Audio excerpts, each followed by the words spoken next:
안녕하세요. 화학교사 박다혜입니다. 지난 시간에 이어서 벌써 두 번째 시간입니다. 갑자기 빈 화면이 나와서 당황했을 수도 있을 것 같아요.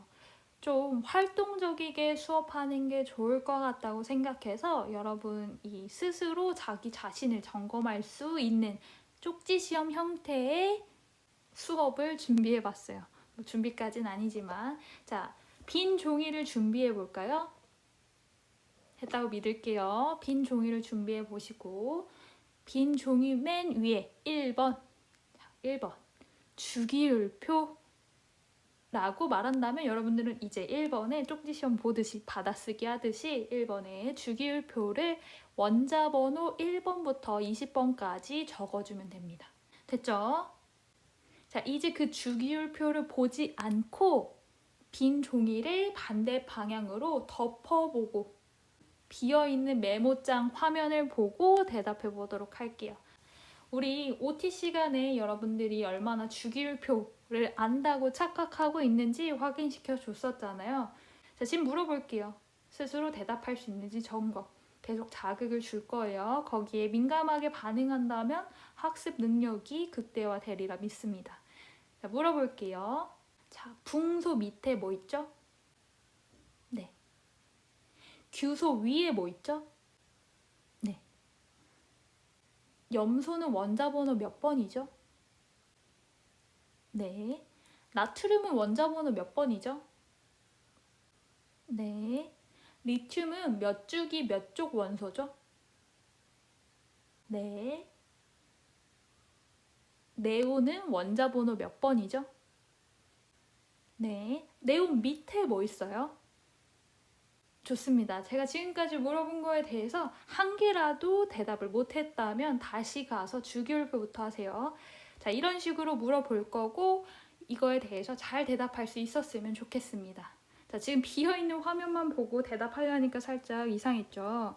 자, 그러면 1번 빈 종이에 주기율표를 썼었죠. 자, 2번 지금 불렀던 내용, 쪽지 시험처럼 하고 있던 내용을 정리해서 적어볼게요. 1번 주기율표,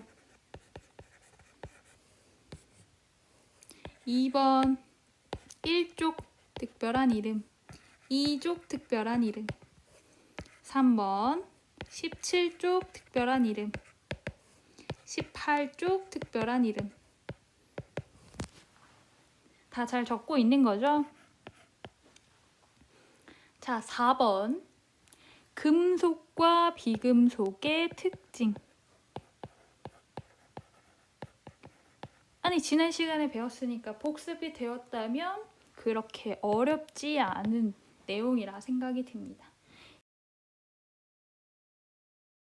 이때 금속의 특징에 적어도 이 두 개 중에 하나는 들어가 있길 원해요. 예를 들면 열과 전기가 잘 통한다. 맞습니다. 그렇지만 이거보다 선생님이 수업 시간에 더 강조했던 내용은 이거였죠. 전자를 뭐 하기 쉬워서? 읽기 쉽다. 같은 말 뭐 하기 쉽다? 산화되기 쉽다. 산화되기 쉽다.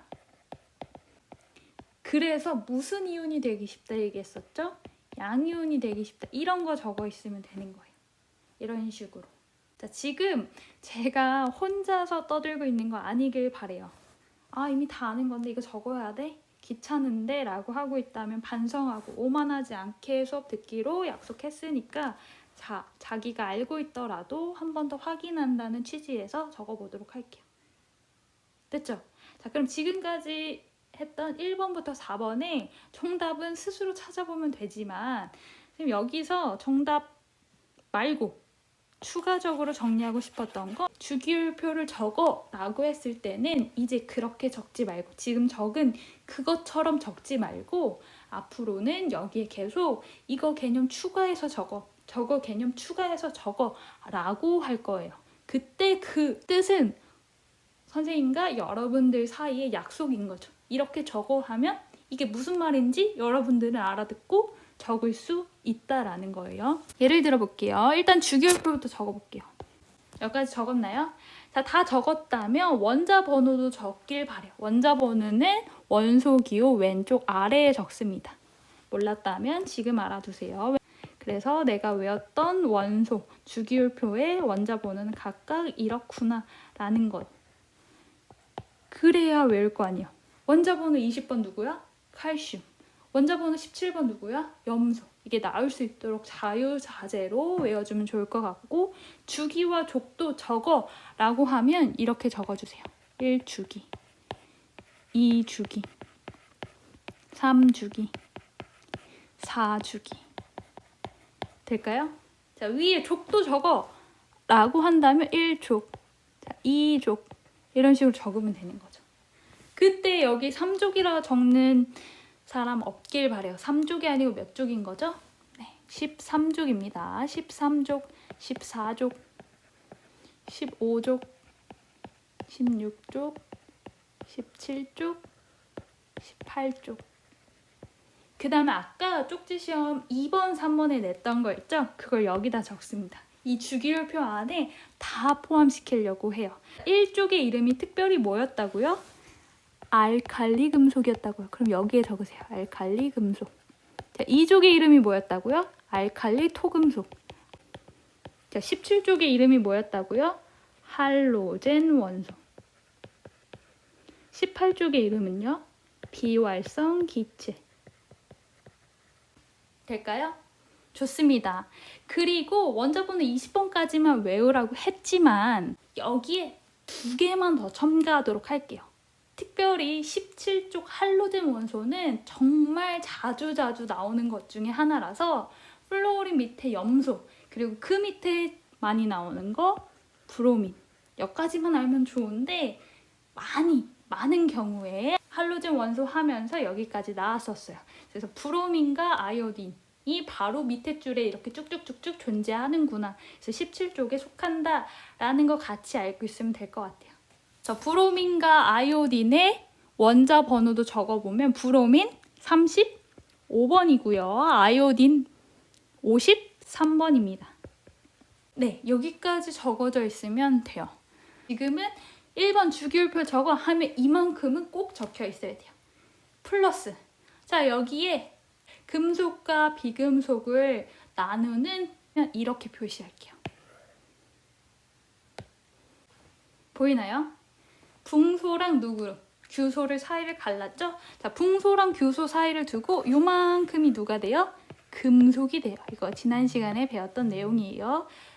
여기 오른쪽이 뭐가 되는 거예요? 이만큼이 비금속이 되는 거예요. 물론 수소 포함. 그럼 지금 초록 색깔로 표현한 붕소랑 규소가 누가 되는 거예요? 준금속이 되는 거예요. 지금 주기율표 하나만 가지고 이거 나타내 라고 했을 때 이만큼을 다 나타낼 수 있어야 돼요. 될까요? 자, 여기에 플러스. 자, 또 플러스 하죠, 또. 이미 배웠어요. 원자과 전자에 대해서. 자, 1족은 원자과 전자 몇 개? 1개. 2족은 2개. 13족은 3개. 14족은 4개. 15족은 5개. 16족은 6개. 17족은 7개. 18족은 8개가 아니고 몇 개? 빵개다 라는 내용을 학습시켜줬어요. 여기까지 됐죠?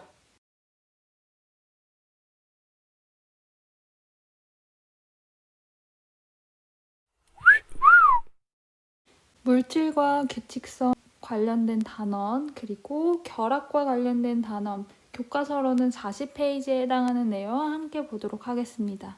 자, 세 번째, 물질의 결합. 첫 번째, 원자가 결합을 형성하는 이유에 관해서 설명해 보도록 하겠습니다. 원자가 결합을 형성하는 이유는 말 그대로 결합이 필요했기 때문이에요. 그러면 왜 그러한 결합들을 하는 게 원자 입장에 전자배치를 통해서 이해해 보도록 하겠습니다. 자, 전자배치를 보면요. 저번 시간에 주기율표에서 여러 가지 족들의 특별한 이름과 의미에 대해서 학습한 적이 있었죠. 우리 그때 18족 원소들은 특별히 비활성 기체다라는 이름을 가지고 있다라고 얘기했었어요. 왜 비활성 기체라고 했었죠? 가장 마지막에 있는 전자, 다시 말해서 최외곽 전자의 개수는 몇 개였죠? 8개였어요. 그런데 실제로 화학 결합에 참여하는 전자 2인 원자과 전자의 개수는 몇 개였죠? 네, 0개였다라는 내용을 학습시켜줬었어요. 그때 내용을 잘 기억하고 여기 한번 적어볼게요. 자, 헬륨 원소 기호는 He, 네온 Ne, 아르곤. 헬륨, 네온, 아르곤과 같은 원소들은 반응성이 거의 없다. 반응을 거의 하지 않는다. 다른 말로 바꾸면 매우 안정하다라는 내용을 지난 시간에 배운 적이 있었어요. 자, 계속 볼게요. 그럼 지금 나와 있는 원자 모형만 가지고 얘가 18쪽 원소 중에서 누구에 해당하는지 적어볼게요. 자, 이런 식으로 원자 모형이 나와 있을 때 가운데를 보니까 플러스 2라고 나와 있잖아요. 이게 의미하는 게 뭐죠? 양성자의 개수죠. 양성자의 개수가 2개고 지금 전자가 몇 개 있는 거예요? 2개 있어요. 그러니까 양성자의 개수랑 전자의 개수가 같아서 전기적으로 어떤 상태다? 중성 상태다. 잘 대답할 수 있으면 됐고요. 양성자의 수랑 같은 의미는 원자 번호였죠. 그러니까 다시 말하면 원자 번호가 2번인 건 누구냐라고 물어보는 거죠. 그래서 원자 번호 2번 누구예요? 헬륨. 이렇게 해주면 되는 거예요. 자, 두 번째는 빨리 가볼게요. 양성자 수 10개, 전자 10개니까 원자 번호 10번 누구죠? 네온. 그 다음 거 보니까 양성자 수 18개, 전자 18개니까 18번의 원자 번호를 갖는 원소는 아르곤입니다. 이렇게. 그러면 그 다음 물어보는 거 최외곽에 있는 전자의 개수 적어볼까요? 헬륨은 몇 개? 2개네요. 네. 그때 기억했어야 하는 것 중에 하나는 첫 번째 껍질에는 특별히 전자가 몇 개씩 들어가는 걸 볼 수 있어요.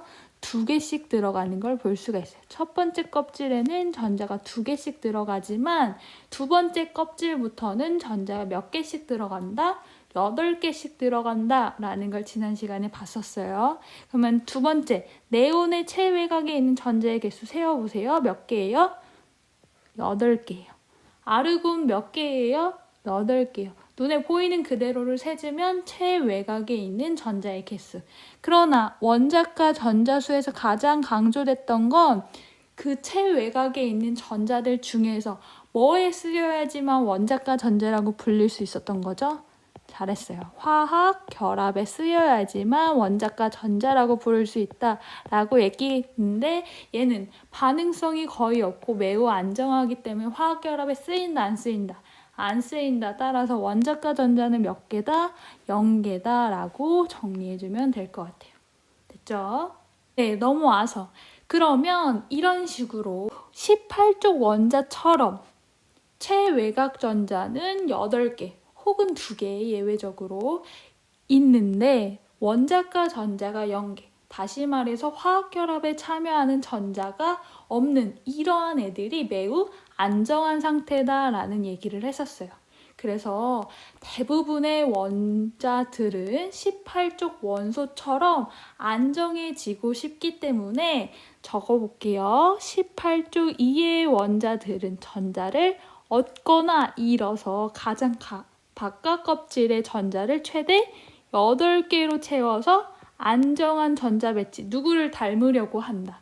18쪽 원자들을 닮고 싶어 한다라는 거예요. 18쪽 원소처럼 되고 싶어 한다. 그러한 규칙을 뭐라고 불러요? 옥텟 규칙이라고 부르고 8개를 채우려고 하기 때문에 이때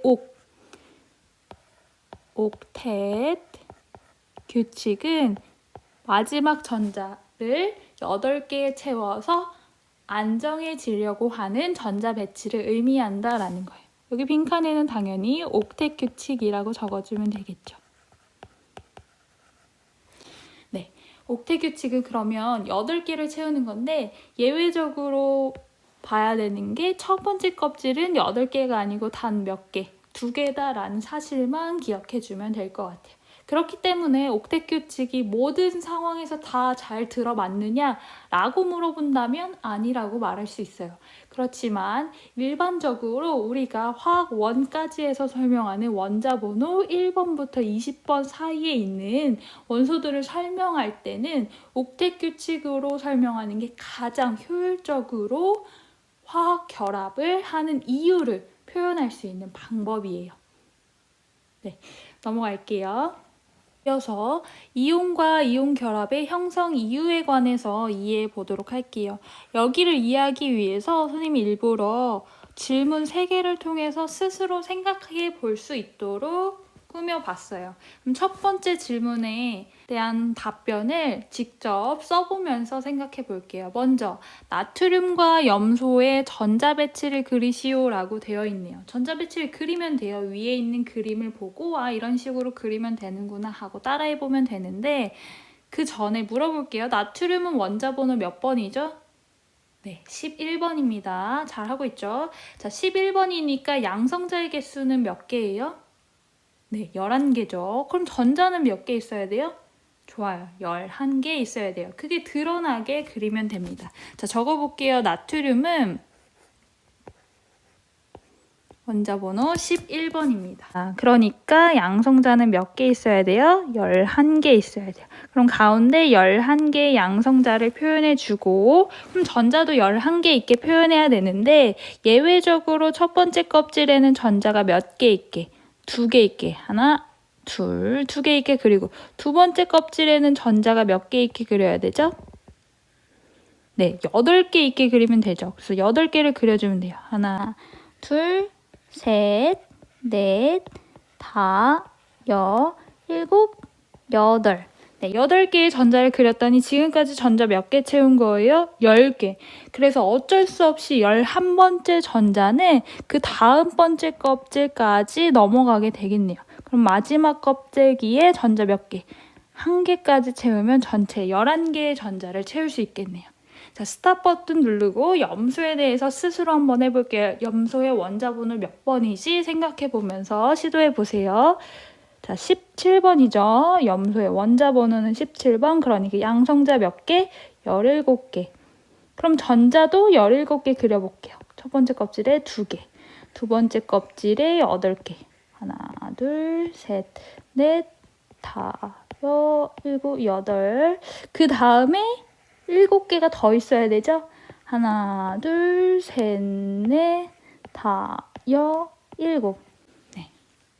자, 선생님 그린 것과 여러분들이 그린 게 얼마나 비슷한지 맞춰보면서 같이 보도록 할게요. 두 번째 질문.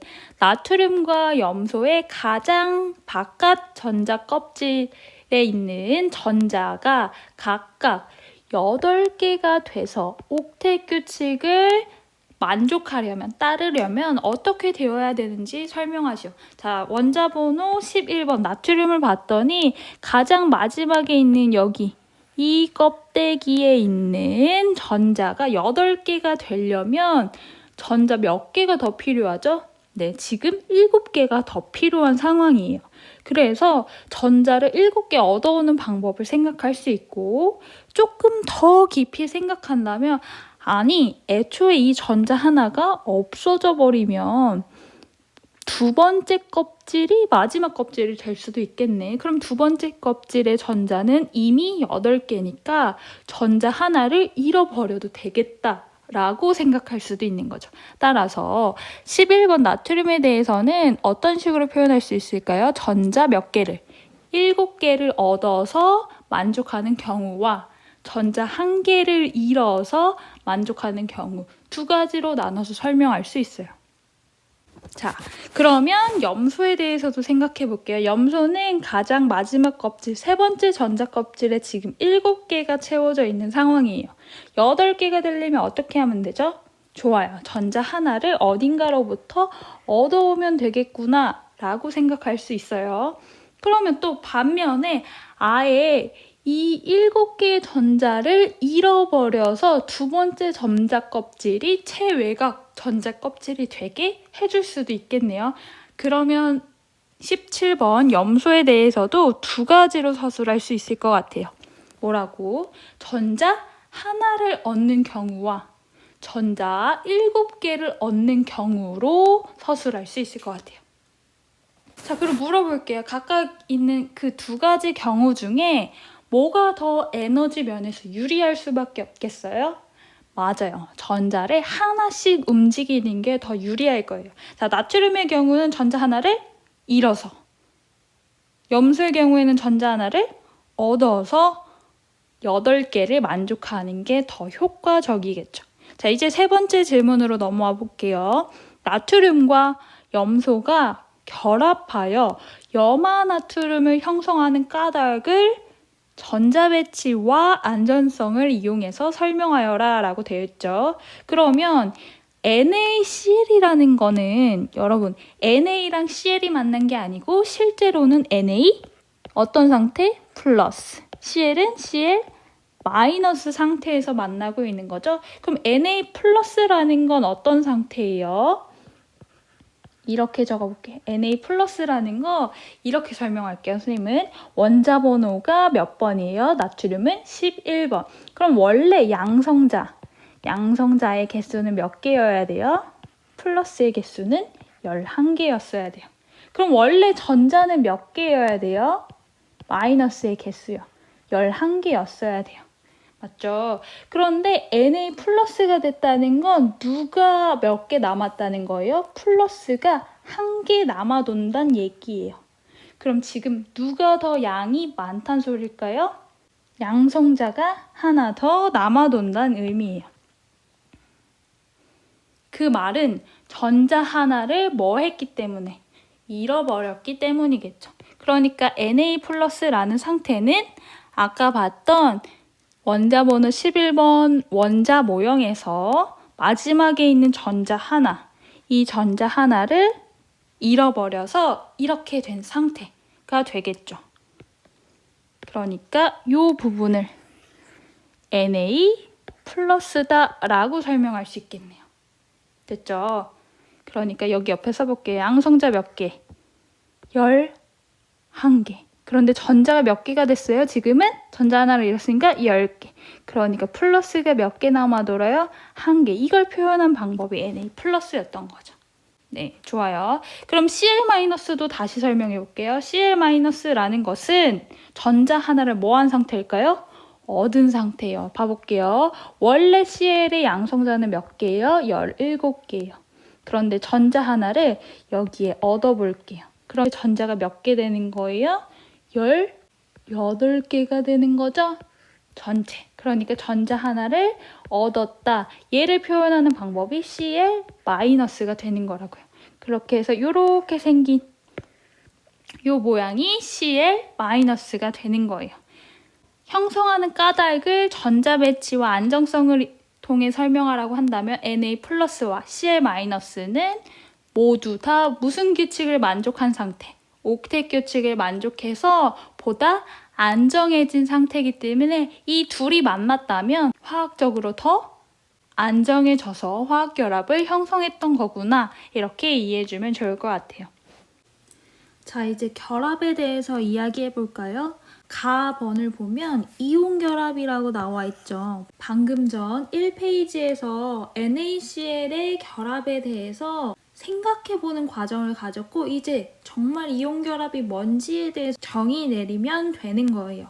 자, 이온결합이란 그럼 이런 식으로 정의 내릴 수 있는 거죠. 방금 봤던 NaCl이 왜 NaCl로 결합할 수밖에 없었는지 안정성, 화학결합의 안정성과 옥텟 규칙을 이용해서 설명을 해봤어요. 그때 Na는 금속이었잖아요. 그 금속 원소는 양이온이 되기 쉬웠어요. 그쵸? 그래서 Na 플러스 상태로 만났고 그때 Cl은 비금속 원소였어요. 이 비금속 원소는 음이온인 상태로 만나게 되죠. Cl-로. 그래서 양이온과 음이온, 플러스랑 마이너스 사이에 작용하는 인력을 우리는 정전기적 인력이라고 불러요. 이 정전기적 인력에 의해서 결합하는 화학 결합을 이온 결합이라고 부르게 되는 거죠. 이온 결합. 다시 그림으로 본다면 이온의 형성 과정을 먼저 볼게요. 양이온은 이런 식으로 형성되는 거예요. 자, 양성자 12개 있는 거 보여요? 양성자 12개니까 원자 번호 12번이죠? 얘 누구예요? 마그네슘이에요. 이게 바로 나올 수 있어야 돼요. 자, 마그네슘은 양성자 12개, 전자 12개죠. 그래서 최외곽에 있는 전자의 개수는 2개예요. 왜죠? 2족이었어요. 다시 최외곽에 있는 전자가 2개이면서 원자과 전자도 몇 개인 거죠? 2개인 거예요. 그래서 이 2개를 잃어버려서 두 번째 껍질로 최외곽 전자를 8개를 만족해서 옥텟 규칙을 만족하는 걸 볼 수 있어요. 이 옥텟 규칙을 만족하기 위해서 전자 2개를 잃어버렸구나. 자, 전자를 잃는다 다른 말로 뭐라고 설명했었죠? 잘했어요. 전자를 잃는다 산화라고 했었죠. 아, 그래서 금속은 전자를 잃어서 양이온이 되기 쉽구나. 한 번 더 정리. 자, 옆에 음이온의 형성 봐볼게요. 음이온의 형성을 보니까 양성자 수 8개가 보여요. 그럼 원자 번호는 몇 번인 거죠? 8번. 그러니까 뭐예요? 산소가 되겠구나 생각하면 되고, 이 산소는 두 번째 껍질에 전자가 지금 몇 개 있어요? 하나, 둘, 셋, 넷, 다섯, 여섯. 6개의 전자가 보이네요. 그럼 옥텟 규칙을 만족하기 위해서는 이 6개를 잃어버리는 것과 2개를 다시 얻는 것을 생각할 수 있는데 뭐가 더 유리한 거예요? 2개를 얻는 게 더 유리한 거죠. 그래서 전자 2개를 얻어서 두 번째 껍질에 8개의 전자를 만족했네요. 얘 역시 무슨 규칙을 만족하게 된 거예요? 옥텟 규칙을 만족하게 된 겁니다. 그래서 마이너스 2가 음이온이 되는 거예요. 전자를 2개 얻었네요. 다시 말하면 뭐 된 거? 환원된 거.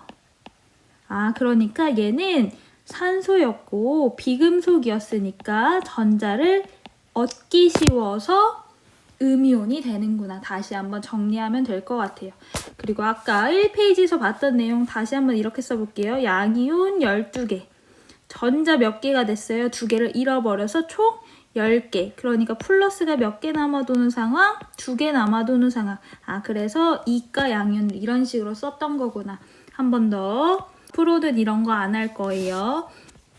원래는 양성자 수 산소는 8개. 그런데 전자 2개를 얻어서 지금 총 몇 개 있어요? 10개 있네요. 그러니까 전자가 2개 더 많은 상황, 그걸 이런 식으로 표현해서 산소 2가 마이너스라고 쓰는 거라고요. 여기까지 됐죠? 그럼 이 둘이 만난 형태가 어떤 식으로 그려질까? 그냥 그려주면 돼요. 네, 이렇게 그렸나요?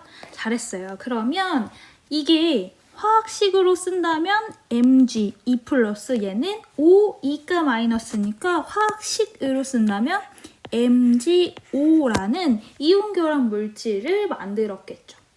여기까지 됐죠. 근데 이렇게만 하면 하수예요.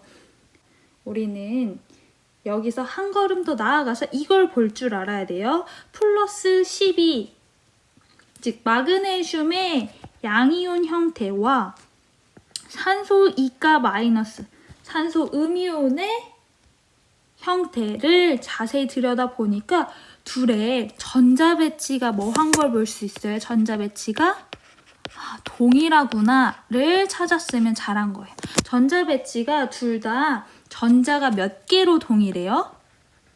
네, 전자가 총 10개로 동일해요.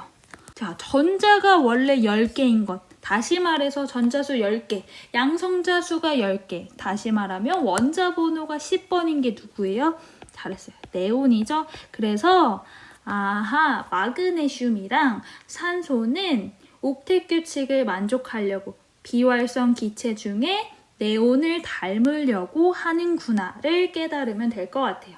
넘어갈게요. 이온 결합으로 형성된 물질은 전기적으로 중성이므로 양이온의 총 전하와 음이온의 총 전하의 합이 항상 0이 돼야 된다라는 거예요. 이때 양이온의 총 전하, 음이온의 총 전하라는 부분 중에서 여러분들이 전하에 대해서 잘 이해하지 못하고 있을 것 같아서 여기서 한 번 더 정리하고 갈게요. 자, 들어는 봤을 거예요. 그런데 전하가 뭐야? 라고 물어보면 또 대답 못하는 친구들이 수두룩해요. 전하가 뭐예요? 네. 자, 전하를 선생님은 한 글자로 극이라고 많이 표현해요. 엄밀하게는 잘못된 표현이지만 여러분들이 전하라고 하면 갖는 이미지가 전기가 흘러요, 전하가 흘러요 라고 막 혼용해서 쓰는 경우가 많은데 잘못된 표현인 거예요. 전하는요, 극처럼 두 개로 구분될 수 있구나를 받아들일 수 있었으면 좋겠어요. 극이라 하면 플러스 극, 마이너스 극 두 종류가 있잖아요. 마찬가지로 전하도 플러스를 띠는 플러스 전하와 마이너스를 띠는 마이너스 전하로 나뉘게 되는 거죠. 그러니까 뭐 전류가 흐른다, 오케이. 전기가 통한다, 오케이.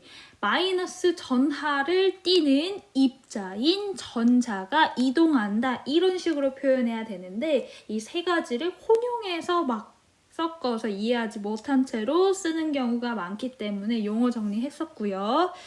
자, 두 번째로 넘어와 볼게요. 이온 결합 물질 화학식을 계수비로 표현해봐라. 그냥 여러분들 화학식 써보면 돼요. 염화나트륨 NaCl. 자, NaCl은 누구랑 누가 만난 거예요? Na 플러스랑 Cl 마이너스가 만난 거죠. 몇 개씩? 서로 한 개씩 1대1로. 자, 그러면 산화나트륨 적어볼게요. 산화나트륨. 나트륨. 이때 눈치챘겠지만 이렇게 이온 결합 물질의 한국 이름은 나트륨, 금속이 뒤에가 있고 산화, 비금속이 앞에 오는 걸 볼 수 있어요. 그러니까 금속이 양이온이 될 거고 비금속이 음이온이 될 거라서 나트륨 양이온 Na+, 산소 비금속 음이온이 될 거니까 산소가 이온이 된다면 산소 E가 마이너스 이렇게 되겠죠. 그러면 옆에다가 그림으로 그려볼게요. 첫 번째니까 자, 나트륨 양이온이 이렇게 있다면 산소 음이온이 이런 식으로 존재를 할 거예요. 나트륨 이온 하나와 산소 E가 음이온 하나가 결합할 수 없겠죠. 이 둘이 하나씩만 만난다면 누가 더 많은 상태가 돼요? 마이너스가 더 많이 띄는 상황이 되기 때문에 실제로 어떤 화합물을 구성할 때 여러 가지의 화합물이 엄청나게 많이 있는 상황에서 어떤 식으로 결합하냐? 어떻게 결합할 것 같아요? 이렇게 여러 가지가 있을 때 얘 하나, 나트륨 이온 하나랑 산소 이온 하나가 결합한다면 음전하를 띠게 되니까 여기에 누가 더 와야 될까요? 나트륨 이온이 더 와야겠죠. 그러니까 이 전체가 하나의 화합물을 이루겠네요. 될까요? 나트륨 이온 몇 개 돼? 2개 돼. 산소 이온 몇 개? 1개가 반응한다고요. 다시 말하면 나트륨 2개일 때 산소는 하나인 거야. 근데 이 1을 삭제하죠? 쓰는 게 아니니까 이런 식으로 화학식을 썼던 거구나. 자, 넘어가서 염화 마그네슘. 마그네슘부터 금속이 양이온이 되면 Mg2+, 염소를 의미하니까 염소 Cl-. 될까요? 그러면 얘는 누가 몇 개 필요할까요? 음이온이 2개 필요하겠죠. 1대2로. 그래서 얘를 어떻게 쓰는 거야? MgCl2로 쓰는 거. 자, 산화마그네슘 다시 또 마그네슘이니까 Mg2+, 산화, 산소니까 O2-. 자, 그러면 1대1로 만나도 되겠죠. 그래서 1대1로 만나서 MgO라는 화학식을 적어주면 될 것 같아요. 어려운 내용 없고. 다원자 이온은 괄호를 이용하여 나타낸다라는 거 하기 전에 다전자 이온에 대해서 적어볼게요. 다전자 이온이 뭘까요? 틀린 말이죠. 잘못된 표현이에요. 다원자 이온이라고 고쳐볼게요. 오타가 났네요. 다원자 이온. 자, 원자가 한 개가 아니라 여러 개인데 이온 상태인 걸 말해요. 자, Cl-는 원자가 하나죠? 그런데 이온이에요. 그런 건 단원자 이온이라 부르겠죠. 그런데 우리 아는 거 OH- 원자가 몇 개 모였어요? 2개 모였는데 이 뭉탱이가 하나로 이온이 돼요. 이런 경우를 우리는 다원자 이온이라 부르는 거예요. 그래서 다원자 이온의 예시에는 방금 적은 OH- 이름 뭐죠? 수산화 이온이 돼요. 수산화 이온. 이런 식으로. 자, 몇 가지 더 있죠? SO4 E- 황산이온. 그럼 탄산이온은요? 탄산이온. 선생님 한국말만 적어볼 테니까 오른쪽에 자기가 아는 만큼 적어볼게요. 아세트산이온, 질산이온, 암모늄이온,